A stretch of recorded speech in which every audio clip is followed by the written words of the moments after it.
क्या इंसानों की सेहत पर बुरा असर डालेगा 5G नेटवर्क? स्वास्थ्य के लिए है हानिकारक? इंटरनेट की दुनिया में सबसे तेज 4G नेटवर्क के बाद अब 5G यानी 5वीं पीढ़ी के नेटवर्क के प्रसार की तैयारियां जोरों पर चल रही हैं। दुनिया भर में इंटरनेट की बढ़ती मांग के कारण 4G नेटवर्क अब ओवरलोडिंग का शिकार हो रहा है। इससे निपटने के लिए 5G को लाया जाएगा। विशेषज्ञों का मानना है कि 5G के आने से हमारे रहन सहन का तौर तरीकों में नाटकीय बदलाव देखने को मिल सकता है। विश्व स्वास्थ्य संगठन भी इसको खारिज करता है। उसका कहना है कि रेडियो फ्रीक्वेंसी की वजह से सिर्फ एक ही प्रभाव पड़ेगा और वह है शरीर का तापमान बढ़ना। शरीर का तापमान बढ़ने से स्वास्थ्य को बहुत ज़्यादा नुकसान नहीं होने वाला है।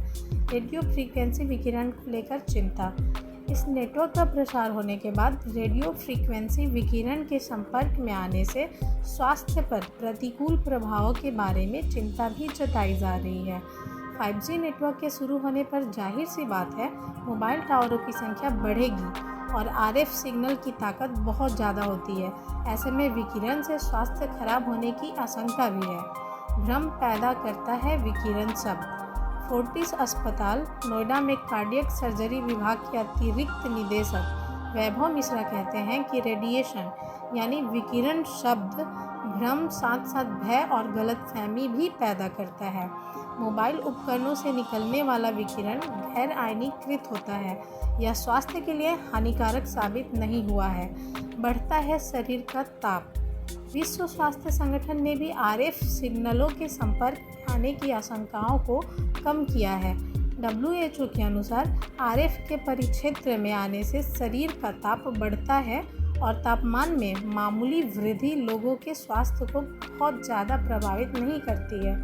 डॉक्टर वैभव मिश्रा के मुताबिक सूर्य द्वारा उत्सर्जित पराबैंगनी किरणें प्रकृति में आयनीकरण का कारण बन सकती हैं। मिश्रा ने कहा कि इससे हमारी कोशिकाओं को काफ़ी नुकसान पहुंच सकता है। 4G के मुकाबले कई गुना ज़्यादा होगी 5G की स्पीड। दरअसल विकिरण का सवाल इसलिए महत्वपूर्ण है क्योंकि 5G की गति 4G के मुकाबले कई गुना ज़्यादा होगी और इसके लिए तीव्र विकिरण की भी आवश्यकता होती है। लेकिन अभी तक किसी भी वैश्विक अध्ययन में इस विकिरण से मानव शरीर पर नकारात्मक प्रभाव के तथ्य सामने नहीं आए हैं, जिसके आधार पर माना जा रहा है कि 5G लोगों के शरीर को प्रभावित नहीं करेगा। ज़्यादा इस्तेमाल होगा खतरनाक। दिल्ली में इंद्रप्रस्थ अपोलो हॉस्पिटल के तरुण साहनी ने बताया कि ECG पेसमेकर अल्ट्रासाउंड जैसे कई उपकरणों में अल्ट्रासाउंड के लिए उच्च स्तर की रेडियो तरंगों का उपयोग किया जाता है। इसके अलावा स्मार्टफोन में इनका उपयोग होता है, लेकिन लोगों से स्वास्थ्य पर प्रतिकूल प्रभावों के बारे में अभी तक पर्याप्त सबूत नहीं मिल पाया है। हालांकि उन्होंने आगाह किया है कि यदि किसी भी वस्तु का ज़्यादा उपयोग किया जाता है तो इससे लोगों के स्वास्थ्य पर असर जरूर पड़ता है, भले ही वह छोटा बड़ा क्यों न हो। धन्यवाद।